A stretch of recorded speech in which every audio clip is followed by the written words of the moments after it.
A bullied outcast discovers the ancient art of Kuroden, a martial art rooted in discipline and control. But when his skills are put to the ultimate test in a life-or-death showdown, he must decide, will he uphold his vow of peace or risk everything to protect what matters most? Jin kept his eyes low, his footsteps blending into the chaos of the bustling school hallway. He had perfected the art of being invisible, walking with the rhythm of a ghost that no one would notice. The sound of laughter echoed around him, a reminder of the unspoken hierarchy of high school. Jin wasn't at the bottom. He was beneath it, the invisible target everyone seemed to agree upon. As he rounded the corner toward his next class, a sudden shove sent his books scattering across the tiled floor. The familiar jeers that followed confirmed his suspicion before he even looked up. "Careful, Jin," Ryan sneered, standing over him with his ever-present smirk.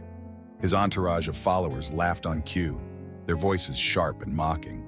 Jin froze, his pulse quickening as he bent to pick up his books. He didn't meet Ryan's eyes. He never did. "Say thanks, freak," Ryan said, his tone edged with cruelty.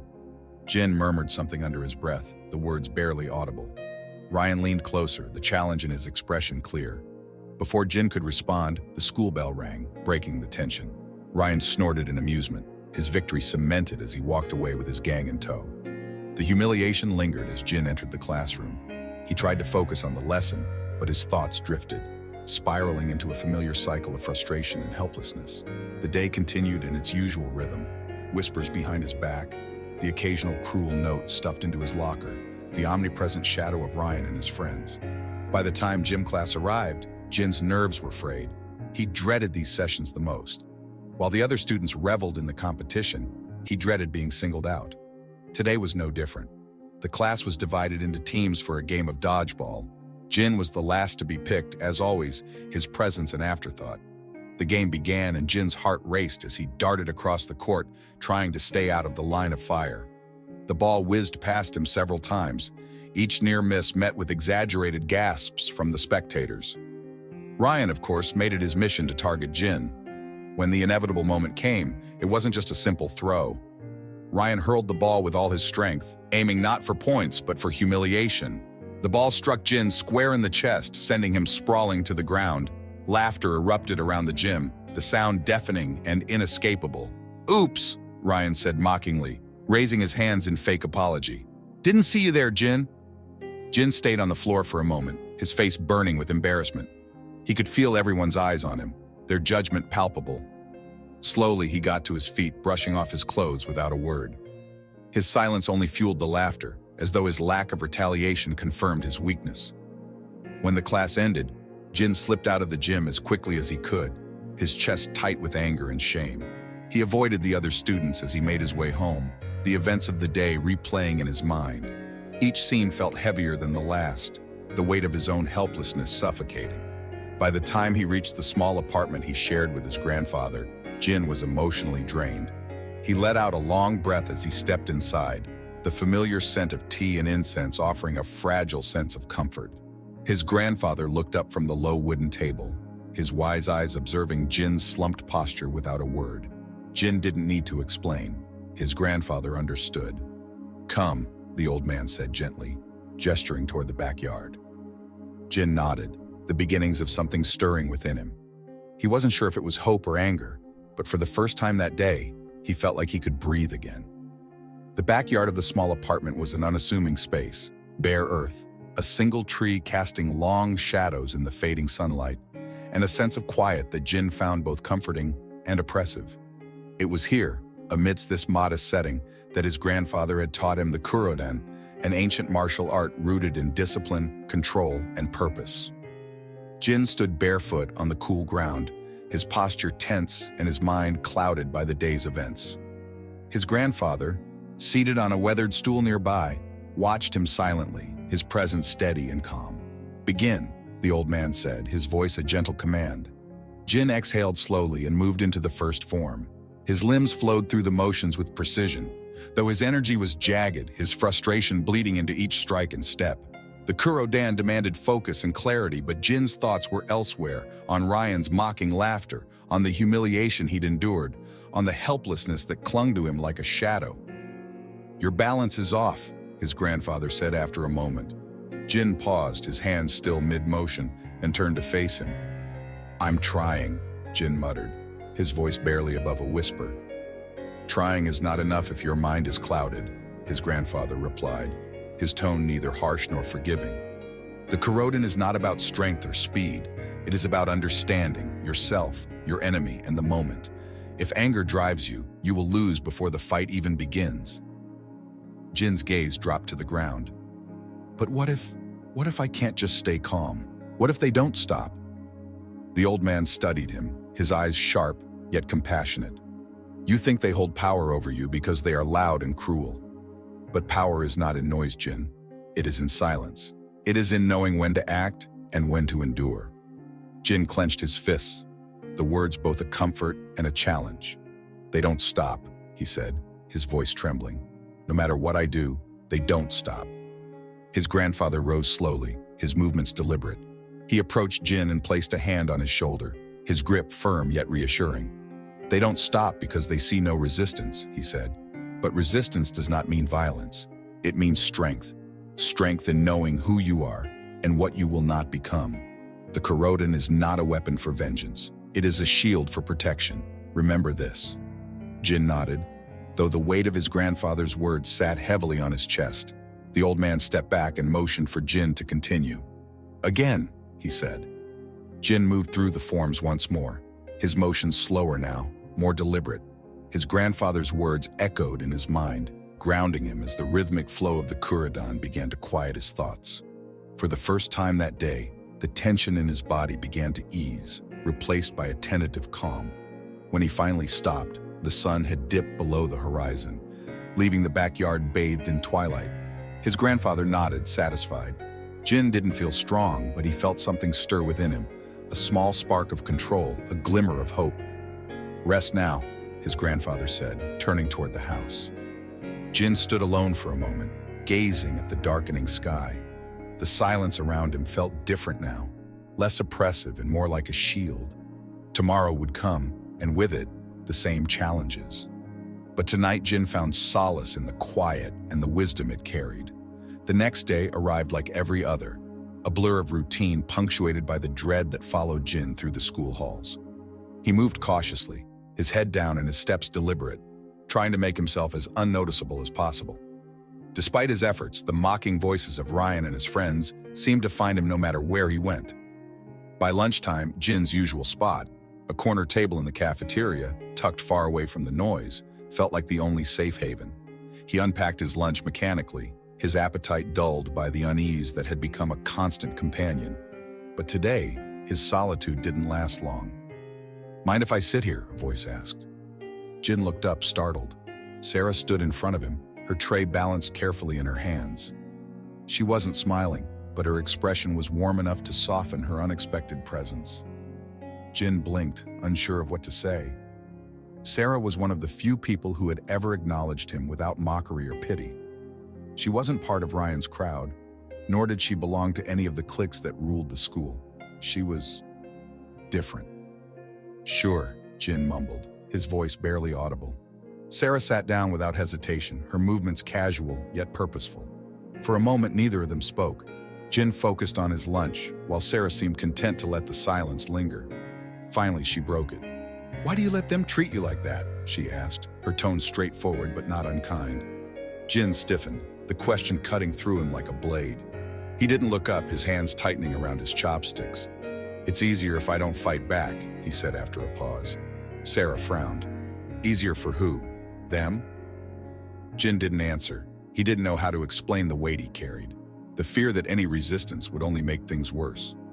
Instead, he shrugged, hoping she would let the subject drop. But Sarah wasn't one to back down. Later that day, in the middle of the crowded hallway, Ryan's voice rang out, sharp and mocking. Jin flinched instinctively, his shoulders hunching as he tried to blend into the crowd, but Ryan had already spotted him.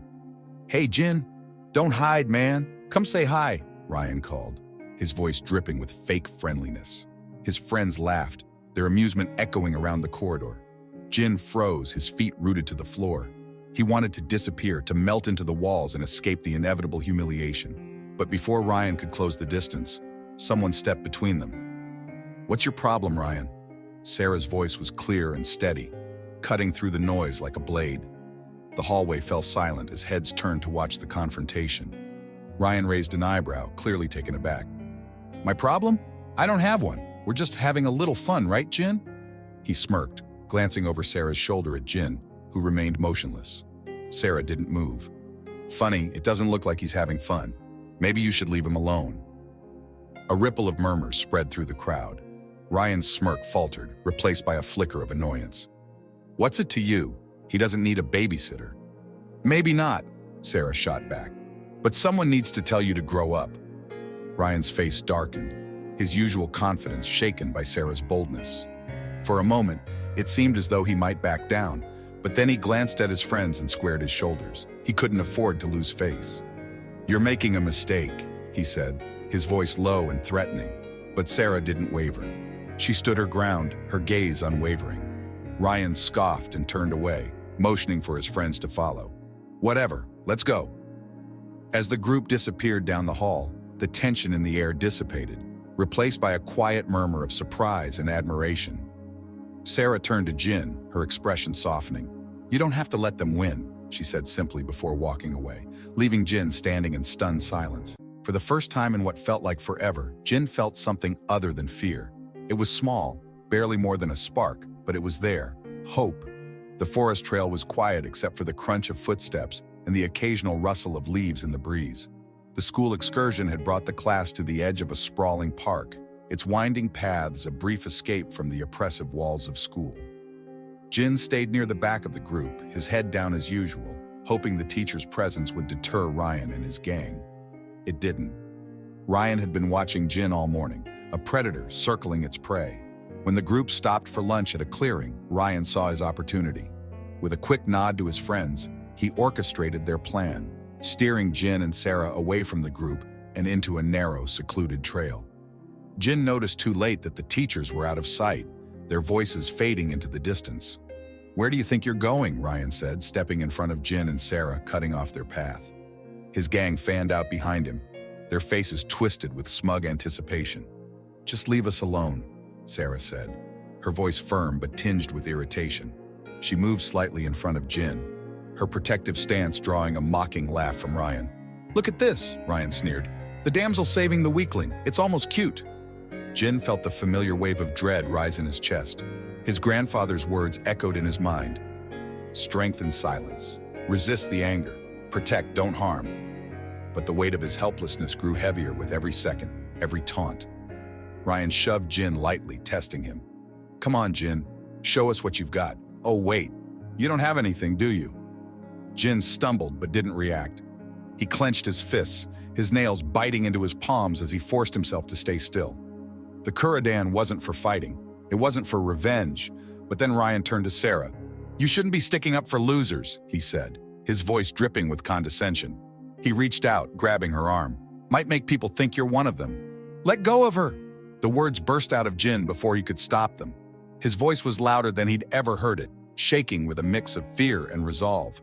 Ryan froze, surprised, then smirked. Or what? Jin's heart pounded in his ears.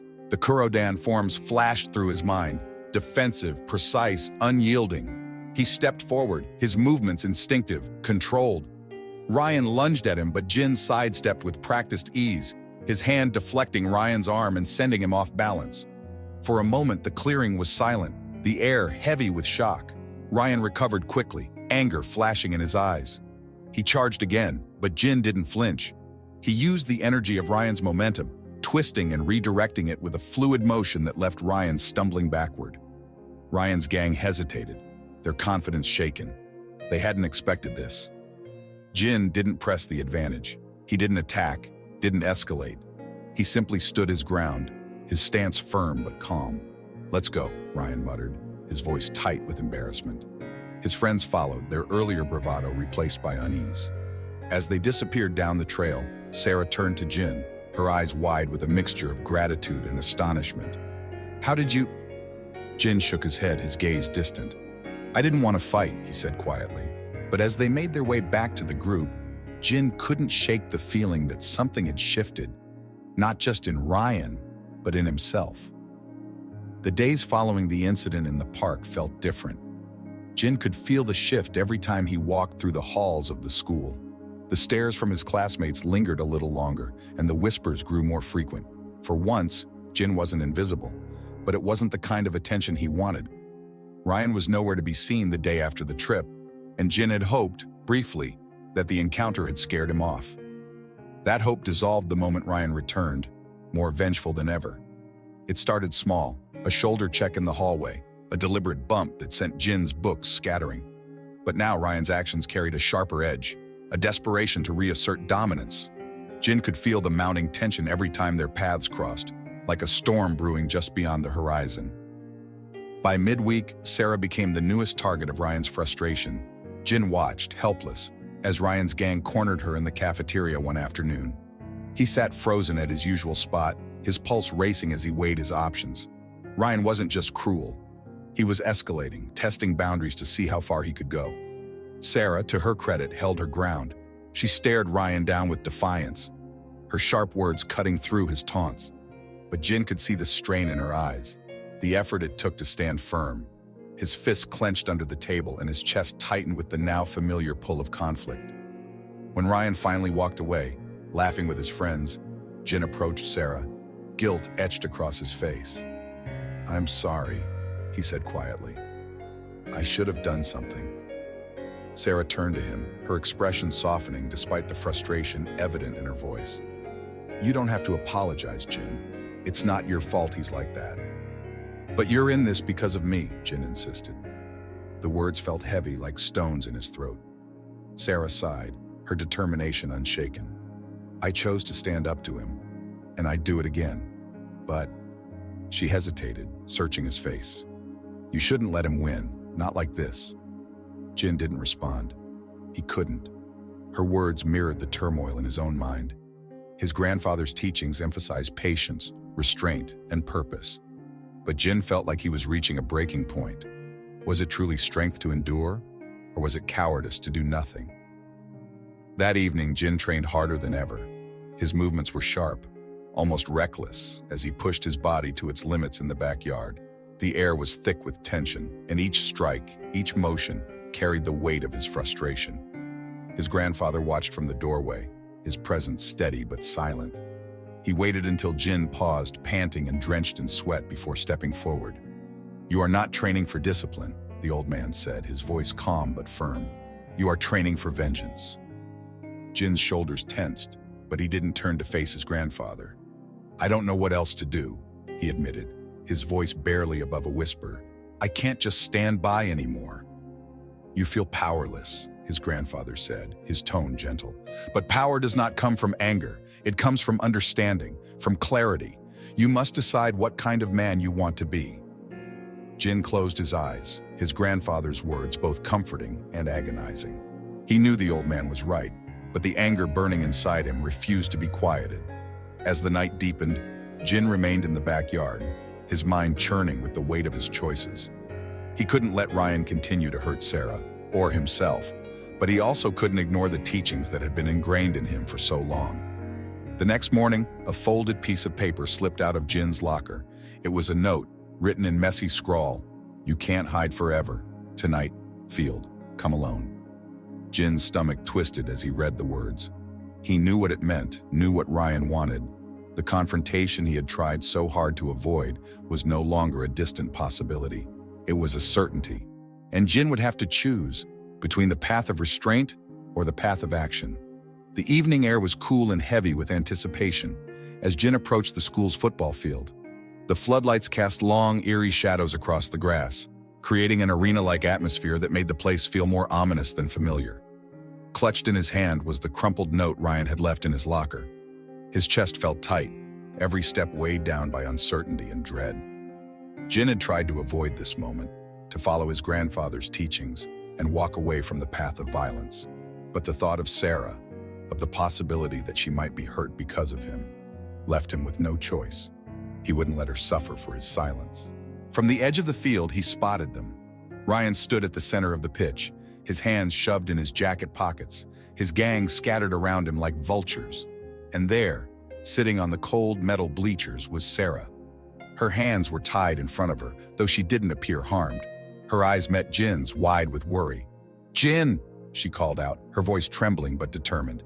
"You don't have to do this." "Oh, he does," Ryan interrupted, his smirk cutting through the tension like a blade. "It's about time we settled this, don't you think?" Jin's fists clenched at his sides.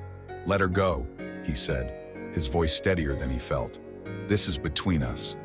Ryan laughed, the sound cruel and sharp. "You don't get to make demands, Jin. You want her to walk out of here? You're going to have to prove you're not the coward everyone thinks you are." Jin's heart pounded in his chest. He could feel the weight of Ryan's gang's eyes on him, their expressions eager for the show they expected. But his focus remained on Sarah. She shook her head subtly, as if pleading with him to walk away. Jin ignored the silent warning. He stepped onto the field, each movement deliberate. Ryan's smirk widened as he shrugged off his jacket and cracked his knuckles. "Finally," he said, "let's see what you've got." Jin's mind raced as Ryan lunged at him. He sidestepped the attack, his training kicking in instinctively. He could hear his grandfather's voice in his head. "Defend, don't attack. Use their energy against them." Ryan stumbled but quickly recovered, anger flashing in his eyes. "Not bad," he muttered, "but that won't save you." The fight escalated, Ryan's attacks growing more erratic as Jin deflected them with precision. He didn't strike back, not yet. His every movement was measured, controlled, just as he had been taught. Ryan, however, was fueled by frustration and humiliation, each miss adding to his recklessness. In a final desperate move, Ryan charged at Jin with all his weight. Jin twisted at the last second, using Ryan's momentum to send him sprawling onto the grass. The field fell silent, save for Ryan's labored breathing. Jin straightened, his gaze hard but calm. "It's over," he said, his voice carrying an authority he hadn't known he possessed. Ryan's gang hesitated, then began to back away. Without their leader's bravado, their confidence crumbled. Jin turned to Sarah, rushing to untie her hands. She looked at him, her eyes shining with both relief and something else, respect. "Thank you," she whispered. Jin nodded, the weight of the confrontation sinking in. He had won without breaking the principles his grandfather had instilled in him, but the battle felt far from over. Jin walked the empty streets toward home, his steps slow and deliberate. The fight on the field replayed in his mind with relentless clarity. The precise movements, the charged silence, and the weight of every decision he had made. He had defended Sarah, upheld the principles of the Kuroden, and yet an unease lingered in his chest. Tonight hadn't brought the closure he had hoped for. It felt more like the opening of a larger, more dangerous chapter. The air was crisp, biting at his skin as he tightened his jacket around him. Each step felt heavier, burdened by thoughts of what his actions might mean. Would Ryan seek revenge? Would this escalate even further? And what of the oath he had sworn to his grandfather, the one he had walked dangerously close to breaking?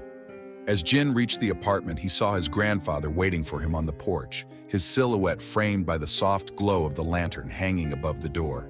Jin hesitated, his guilt weighing him down, but his grandfather's gaze remained calm, almost expectant. Jin approached, his head lowered. "I had to," he said quietly, before his grandfather could ask. "He had Sarah. I couldn't just stand there." The old man nodded slowly, motioning for Jin to sit beside him on the porch. "Tell me what happened," he said simply.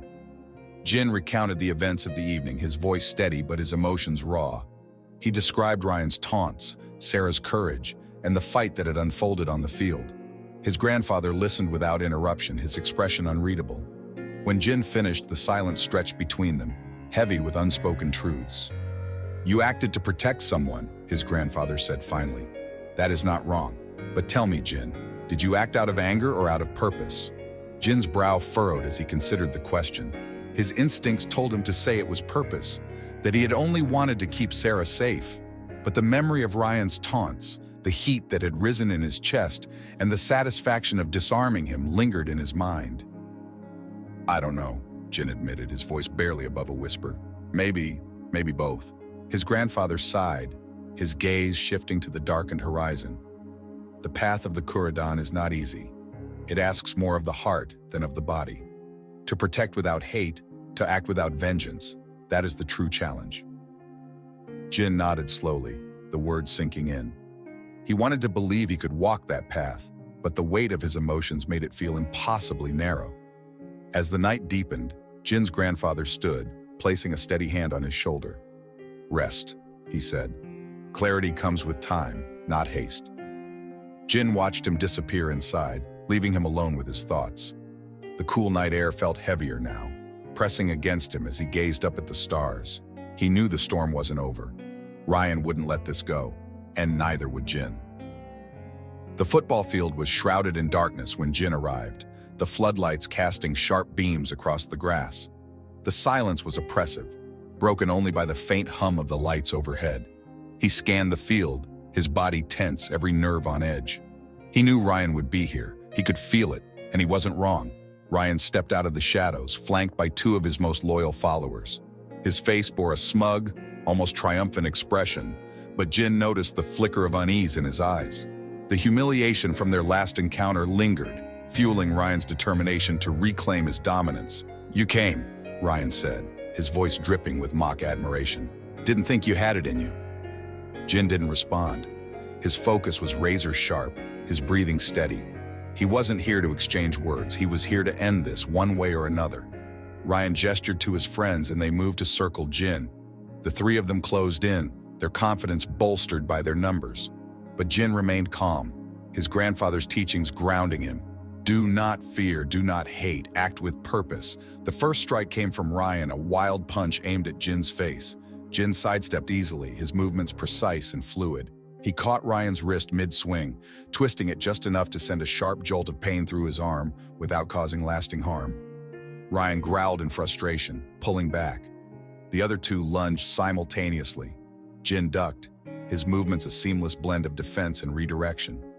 One attacker overextended, and Jin used his momentum to send him sprawling to the ground.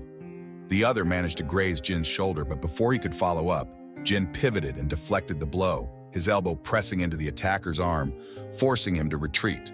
Ryan watched, his frustration mounting. "What are you, some kind of ninja?" He spat, his voice filled with both anger and disbelief. Jin didn't answer. He was focused on the rhythm of the fight, the ebb and flow of energy that guided his every move. He wasn't stronger than them, but he didn't need to be. Kuridan wasn't about overpowering, it was about control.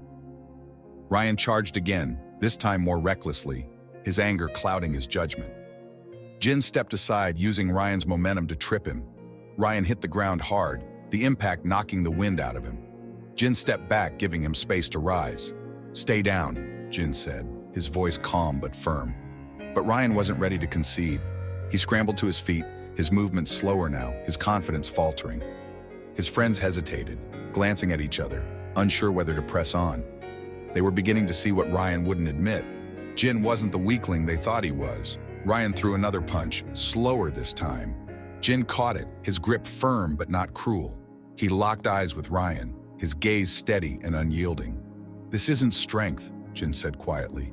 "What you're doing, it's not power, it's fear." Ryan froze, his expression shifting from anger to something more vulnerable. For a moment, the fight drained out of him, replaced by uncertainty. Jin released his grip and stepped back. "You don't have to be like this." The words hung in the air, heavy with meaning. Ryan's friends exchanged uncertain glances, the cracks in their leader's bravado becoming impossible to ignore. Ryan hesitated, his fist lowering as the weight of Jin's words settled on him. His jaw clenched, and for a brief moment, it seemed like he might lash out again. But then he stepped back, his shoulders slumping. "Let's go," he muttered to his friends, his voice subdued. The two boys followed without protest, their earlier confidence replaced by quiet unease. As they disappeared into the shadows, Jin turned to Sarah, who had been watching from the edge of the field. She stepped forward, her expression a mix of relief and admiration.